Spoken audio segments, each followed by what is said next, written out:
Magandang araw mga idol, at ayan ang ating niluto sa maulang panahon na naman mga idol. Nilagang baka mga idol, at ayan sigurado tumuusok-usok pat napakasarap ng kanyang sabaw mga idol.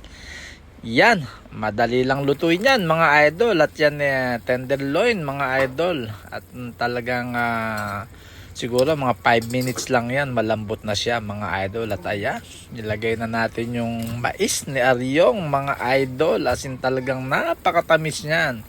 At syempre para mas lumasa pang sabaw, lagyan natin ng beef cubes. At ayan, lagyan na rin natin ng durog na paminta mga idol.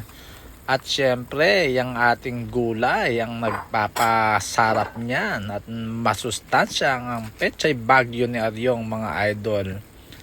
Ayan na mga idol, panalong panalo yung sabaw sa malamig na panahon mga idol. At ayan na ang finished product mga idol. At ayun, kitang kita natin yung tabang buhay at syempre ang kapartner niyan, Sili Mansi.